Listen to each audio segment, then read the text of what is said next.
Hi friends, welcome back to the channel Ruchi's family talks. ఇక్కడ రుచి అండి మాట్లాడుతుంది. ఈరోజు నేను ఈ వీడియోలో చూపించబోయేది ఏంటి అంటే టమాటో రసం చూపిస్తున్నానండి. దానికి కావాల్సిన ఇంగ్రీడియంట్స్ ఇవి. టమాటో 4 టమాటోస్ తీసుకున్నాను, కట్ చేసి పెట్టుకున్నాను. ఆయిల్ 2 స్పూన్స్, కారం పొడి ఒక 1/2 స్పూన్ వేసానండి.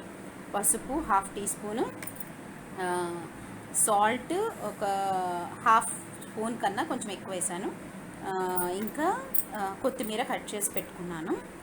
సో యాక్చువల్గా ఇదేంటంటే అన్నీ ఒకేసారి ఒక బౌల్లో వేసేసి, చూడండి నేను చూపిస్తున్నాను చూడండి, బౌల్లో వేసేసి జస్ట్ వాటర్ పోసి ఆయిల్ అన్నీ ఒక్క దగ్గర కలిపి పెట్టి జస్ట్ పొయ్యి మీద పెట్టుకోవడమే. అది చాలా సింపుల్ రెసిపీ అండి ఇది. చూడండి, వాటర్ వేసేసాను. వాటర్ వేసేసేసి ఇంకా ఆయిల్ కూడా వేస్తాను. మొత్తం మిక్స్ చేసుకొని జస్ట్ గిన్నె స్టవ్ పైన పెట్టి బాగా బాయిల్ అయ్యి ఆ టమాటోస్ అంతా సాఫ్ట్గా అయిపోవాలి. సాఫ్ట్గా అయిపోయేంత వరకు మనం స్లోగా స్పూన్తో కలుపుతుండాలి. అది స్టవ్ పైన పెట్టినప్పుడు మనం కలపలేదనుకోండి, అంత కింద అడుగు అంతా మాడిపోయి బ్లాక్ అయిపోతుంది. సో స్లోగా కలుపుతూ చూస్తూ ఉండాలి. సో ఇంకా ఇది స్టవ్ పైన పెట్టేద్దామండి. చూడండి, ఓకే, చూసారా? సో ఇలా పెట్టేసుకున్న తర్వాత కొంచెం సేపు హై ఫ్లేమ్ పైన పెట్టి తర్వాత అది బాయిల్ అవుతున్నప్పుడు అది తగ్గించి మూత పెట్టుకుంటే ఇంకా సాఫ్ట్ అయిపోతుంది తొందరగా టమాటో. సో అది అయ్యేలోపు నేను ఇంకో విషయం చెప్తానండి. బిఫోర్ అంటే కంప్లీట్ అయ్యే ముందు, నా వీడియో కంప్లీట్ అయ్యే ముందు చెప్పాల్సి అనుకుంది ఏంటి అంటే, ఎవరైనా కొత్తగా చూస్తుంటుంటే, నా వీడియో కొత్తగా చూస్తుంటుంటే ప్లీజ్ సబ్స్క్రైబ్ చేసుకోండి, సపోర్ట్ చేయండి, లైక్ చేయండి, షేర్ చేయండి, ప్లీజ్ సపోర్ట్ చేయండి. చూసారా, సాఫ్ట్ అయిపోయింది చూసారా? ఇప్పుడు ఏంటంటే మనం మెత్తగా చేసే పప్పు గుత్తి అంటారు కదా, పప్పు గుత్తి బదులు నేను యాక్చువల్గా ఇది వాడతానండి. దీన్ని తీసుకొని మొత్తం సాఫ్ట్గా మనం దాన్ని ఒత్తుకోవాలి, ప్రెస్ చేసుకోవాలి. పప్పు గుత్తితో మనం ఎలా చేసుకుంటామో అలా చేసుకోవాలండి. చూడండి, చూసారా ఎలా సాఫ్ట్గా. యాక్చువల్గా దీంట్లో ఇంకో కరివేపాకు వేయాలి, నేను వేయలేదు, నా దగ్గర అవైలబుల్గా లేకుండే, అందుకే నేను వేయలేదండి. కానీ కరివేపాకు ఉంటే మాత్రం చాలా మంచి ఫ్లేవర్ వస్తుంది రసంకి.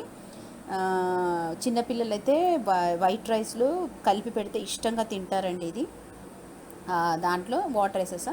ఇంకా మీ దాని కన్సిస్టెన్సీ ఏంటంటే మీకు థిక్గా ఉండాలా, వాటర్ లాగా ఉండాలా చూసుకొని. రసం అంటే మోస్ట్లీ వాటర్ లాగానే ప్రిఫర్ చేస్తారు ఎవరైనా. సో నేను చూడండి, నేను అట్లా చేశాను. నేను ఇంకొన్ని వాటర్ యాడ్ చేస్తున్నాను.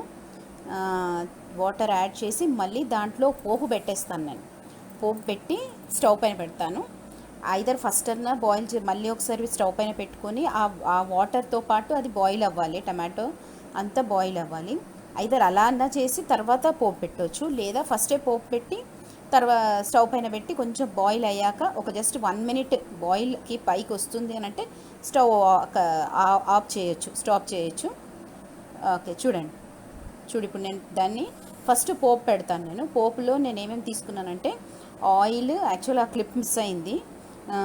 ఆయిల్లో జీలకర్ర, ఆవాలు, ఎండుమిర్చి కూడా వేయాలి, వేస్తే ఇంకా బాగుంటుందండి. కొంచెం వెల్లుల్లిపాయ గార్లిక్ అంటారు కదా, గార్లిక్ వేస్తే టేస్ట్ బాగుంటుంది.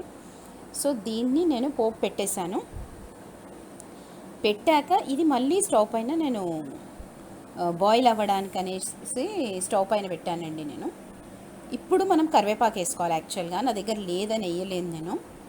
కరివేపాకు, కొత్తిమీర కూడా అప్పుడు వేయాలి, ఫస్ట్లో వేయాలి, ఇప్పుడు కూడా వేయాలి. వేస్తే ఏంటంటే టేస్ట్ బాగా ఉంటుందండి. మనం తింటుంటే ఆ కరివేపాకు, కొత్తిమీర టేస్ట్ వస్తుంది.